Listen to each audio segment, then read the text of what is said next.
ఏం పేరండి మీ పేరు? మేక సంతోష్ కుమార్. రైట్, ఫైనల్లీ జనగామలో ఒక అద్భుతమైనటువంటి రిజల్ట్స్ ఏది సర్పంచ్ ఎలక్షన్ సంబంధించి ఎట్లా అనిపిస్తుంది? ఈ ప్రభుత్వం మీద వ్యతిరేకతకు కారణమా, లేకపోతే నిజంగా బీఆర్ఎస్ పార్టీ మీద ప్రజలకు ఉన్న నమ్మకం ఇది ఒక సూచిక అనుకుంటారా? 100% మొత్తం సీట్లు జనగాంలో గెలిచే పరిస్థితి ఇవాళ ఉండే.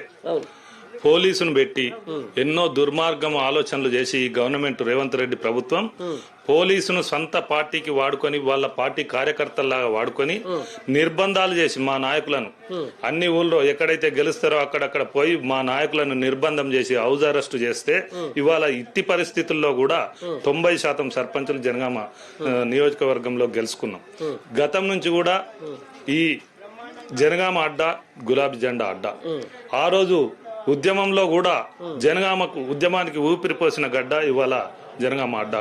ఫస్ట్ జడ్పీటీసీ ఎంపీటీసీ ఎలక్షన్లు పెట్టిన నాడు కూడా ఆ రోజు స్వీప్ చేసిన జనగామ గడ్డ. ఇవాళ ప్రభుత్వం మీద తెలంగాణ రైతాంగం గాని, విద్యార్థులు గాని, మహిళలు గాని అన్ని విధాలుగా విఫలమైపోయింది. 6 గ్యారంటీలని చెప్పి ఇవాళ ప్రభుత్వం 6 గ్యారంటీలు కాదు కదా, ఉన్న బీఆర్ఎస్ ప్రభుత్వం ఏదైతే సంక్షేమ పథకాలు ప్రవేశపెట్టి సక్సెస్ఫుల్ గా నడిపించిందో ఆ సంక్షేమ పథకాలను కొనసాగించలేని దుస్థితిలో ఉంది. ఇవాళ రైతాంగం చూస్తే ఎంతో ఆగమై ఉన్నారు.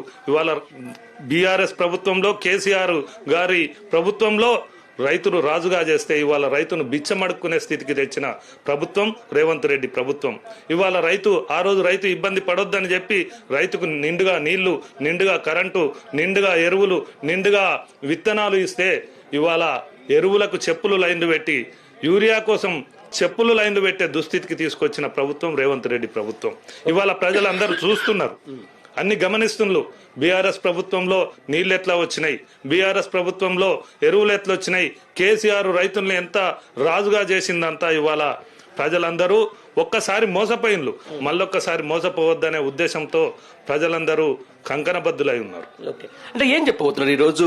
అంటే ఒక 2 సంవత్సరాలైంది కాంగ్రెస్ గవర్నమెంట్ వచ్చేసిన తర్వాత. సబ్బండ వర్గాల మోసం, సబ్బండ వర్గాలకు సంబంధించిన ఒక దగ, అంటే రైతు బంద్ అయితేనేంది, వీళ్ళు చెప్తున్నట్టు రైతు భరోసానో లేకపోతే రైతు బీమాకు సంబంధించి అయితేనేంది, మహిళలకు 2500 అయితే ప్రతి విషయంలో కూడా ఫెయిల్యూర్ అవుతున్నారు. కానీ ఎట్టి పరిస్థితుల్లోనూ ఏదో మేకపోతే గంభీర్యం లెక్క అసెంబ్లీలో ఇష్టానుసారంగా మాట్లాడుతూ ఉన్నారు, ఇష్టానుసారంగా మాట్లాడేస్తూ ఉన్నారు. దీన్ని ఎట్లా చూస్తుంటే ఈ భాషని ముఖ్యమంత్రి స్థాయిలో ఇట్లాంటి భాషని మీరు సమర్థిస్తారా?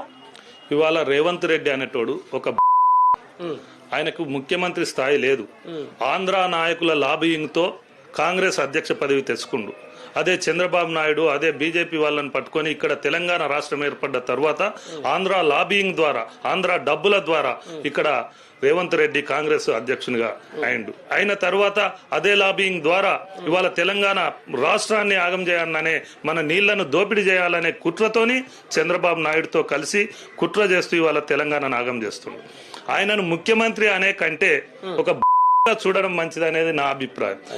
నా అభిప్రాయమే కాదు, తెలంగాణ ప్రజల అభిప్రాయం. ఒక ముఖ్యమంత్రి వాడే భాష ఇవాళ మేము మా స్థాయిలో కూడా ఆ భాషను వాడతలేము. ఏందయ్యా నువ్వు పని చేసినావు, ఏం పని చేస్తలేవు అంటే ఒక్క కేసీఆర్ ను తిడితేనే నేను లీడర్ని అవుతారు అనే ఉద్దేశంతో ఆ రోజు బీజేపీ నాయకులు కానీ, ఈరోజు రేవంత్ రెడ్డి ఇంకా కూడా ఒక ప్రభుత్వం ఏర్పడ్డ తర్వాత ఉందాగా వ్యవహరించిన స్థితి నుండి కూడా ఇంకా గుణపాఠం నేర్చుకుంటలేడు. ఆయన ఒక ముఖ్యమంత్రి అని ఆయన్నే అనుకుంటలేడు. ఇప్పటికి కూడా ఒక బ్రోకర్ లాగానే ప్రవర్తిస్తుంది. మీరేమంటారా? ఇప్పుడు మొన్న జరిగిన సర్పంచ్ ఎలక్షన్లే వాళ్ళకు గుణపాఠం కావాలి.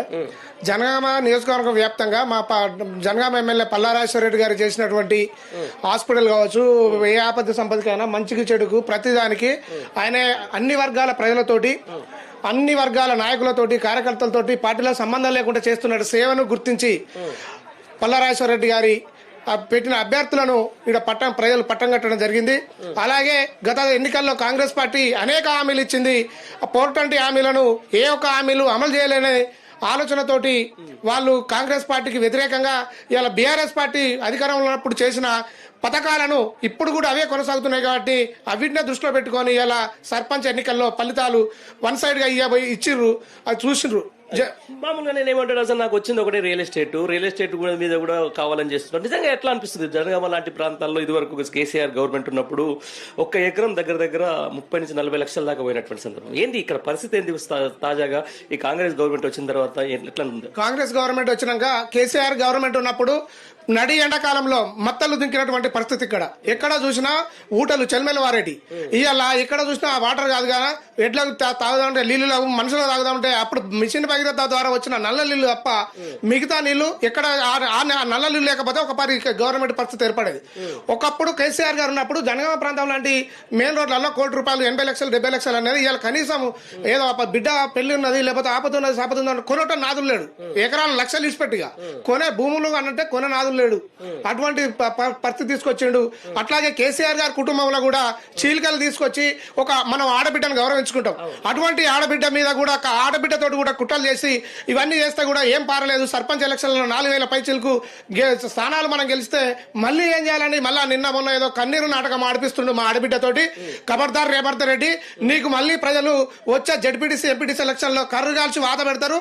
2 సంవత్సరాల తర్వాత ఎట్లా మా గవర్నమెంట్ వస్తుంది, మా ముఖ్యమంత్రి కేసీఆర్ గారు అవుతారు. మా గవర్నమెంట్ లో మీలాంటి వాళ్ళకి ఎలాంటి శిక్ష ఉంటుందో మీరు అర్థం చేసుకోవాలి. ప్రజలు ఇస్తారు మీకు, అంతేనా? రైట్. మామూలుగా ఇప్పుడు చూస్తే జల దోపిడీకి సంబంధించిన దాంట్లో ఇదివరకు మీరు అన్నట్టు మత్తలు దూకే సందర్భం ఉంది. పర్టికులర్ గా ఇది కొంచెం డ్రాట్ ఏరియా జనగామ అంటే నీళ్లు మనకు ఎమోషన్. అప్పుడున్నటువంటి నీళ్లు అట్నే వస్తున్నాయా, మళ్ళీ ఏమైనా కొంచెం ఇబ్బంది అవుతుందా? అసలు ఆ నీళ్లు తెచ్చేది లేదు, వచ్చేది లేదు. ఆడు తెప్పిస్తే కదా వాటిని పట్టించుకునే నాదులు లేడు ఇక్కడ. అప్పుడున్నటువంటి కేసీఆర్ గవర్నమెంట్ లో అక్కడ ఎమ్మెల్యేలు కానీ ఎంపీలు కానీ మంత్రులు కానీ పోటీపడి జనగామ ప్రాంతానికి ఆలేరు వంటి ఎత్తైన ప్రాంతాలకు నీళ్లు తెచ్చి దేవాదుల కాళేశ్వరం వంటి ప్రాజెక్టు నుంచి నీళ్లు తెచ్చి ఇక్కడ మంతలు దుక్కిస్తే ఇలా మోటార్లు ఆన్ చేసే పరిస్థితి లేదు. కరెంటు మోటార్లు ఆన్ చేయడానికి కరెంటు బిల్లు కావాలి. కరెంటు బిల్లు కట్టే పరిస్థితి లేనట్టు పరిస్థితి ఇప్పుడు ఏర్పడ్డది. ఇవాళ ఈ కాంగ్రెస్ పార్టీ ఉన్నదా లేదా తెలియదు. అసలు నీళ్లే లేవు, కాలువలు ఎండిపోతున్నాయి, కాలువలలో ముళ్ళ కంపలు మొలుస్తున్నాయి. అటువంటి సిచ్యువేషన్ అది ఇప్పుడు. రైట్. గవర్నమెంట్ పనితీరు ఎట్లా ఉంది, నిజంగా పల్లె ప్రజానికం ఏమనుకుంటుంది కాంగ్రెస్ గవర్నమెంట్ గురించి? కాంగ్రెస్ గవర్నమెంట్ గురించి అంటే ఇప్పుడు ముసలోళ్ళు ₹4,000 ఇస్తారు, పెద్ద కొడుకు లెక్క ఉన్న కేసీఆర్ 2,000 అన్నాడు కాబట్టి 4,000 ఇస్తారని మోసపోయినవని మొత్తుకుంటారు వాళ్ళు. గ్యాస్ సిలిండర్లు అన్నారు 500 ఇస్తామన్నారు. మా నియోజకవర్గంలో మా సార్ వచ్చినాక మేమే గవర్నమెంట్లో ఉన్నంత ఫీలింగ్ లో ఉన్నాం. సార్ను తట్టుకునే మునగాడే లేడు ఇక్కడ సార్ను తట్టుకునే మునగాడు. సార్ ఒక చూపుతోని మొత్తం సర్పంచ్లను కైవసం చేసుకున్నాం. ఇంకా గుర్తులు లేని వ్యవస్థలనే సర్పంచ్లను కైవసం చేసుకున్నాం అంటే రేపు కారు గుర్తుంటది, వాళ్ళు గుండె గుబులు పలిగిపోయే పరిస్థితులు ఏర్పడతాయి. 100% గ్రామ పంచాయతీలన్నీ ఎంపీడీసీలు జడ్పీడీసీలు అన్ని కైవసం చేసుకుంటామని. ఇదే విషయానికి సంబంధించి గతంలో బిల్లులు అంటే ఈ గవర్నమెంట్ వచ్చిన తర్వాత సర్పంచ్లకే పాత బిల్లులు పెండింగ్ ఉన్న వాళ్ళు ఇప్పుడు రోజు ధర్నాలు చేస్తున్నటువంటి పరిస్థితి. ఇప్పుడు కొత్తగా ఈ కాంగ్రెస్ పేరు చెప్పుకొని గెలిచినటువంటి సర్పంచ్లకు తోటి ఒరగొరే ప్రయోజనం ఏంది? వాళ్ళకన్నా బిల్లులు వచ్చే పరిస్థితి ఉందా? ఎవరికేం లేదు, నమ్మకం మాటలు మాయ మాటలు మాట్లాడుకుంటూ 4,000 పింఛన్ ఇస్తామని, 2,500 గృహలక్ష్మి గృహజ్యోతి పింఛన్ ఇవి ఇస్తామని ఇంటికి ఇప్పుడు సబ్ స్టేషన్ లో 3 పేర్స్ వచ్చేది 12 గంటలే వాళ్ళు ఇచ్చేది.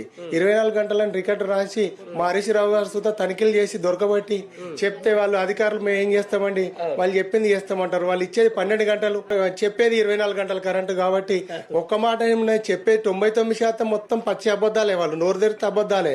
ఒక పింఛన్ కావాలన్నా ఇప్పుడు వీడో భర్త చనిపోతే 2 ఏళ్ళు అవుతుంది గవర్నమెంట్ వచ్చి, ఒక పింఛన్ లేదు ఇప్పటి వరకు. ఆన్లైన్ చేసింది ఓపెన్ చేసింది లేదు. ఇప్పుడు వెనకడ చూత గవర్నమెంట్ లో గత 20 ఏళ్ల కింద చూసినప్పుడు మనం ఎవరు ఎప్పుడు చచ్చిపోతారా పింఛన్ వస్తే బాగుండు అన్నట్టు ఉండే. 200 పింఛన్ ఉన్నప్పుడు చూత మళ్ళీ పరిస్థితి అదే దాపరిచింది. కాబట్టి ప్రజలు ఈ ఎంపీటీసీ జడ్పీటీసీ ఎలక్షన్ లో కర్రువాసి వాల్స పెడతారు, ఖచ్చితంగా బుద్ధి చెప్తారు అని కోరుకుంటున్నాం. రైట్.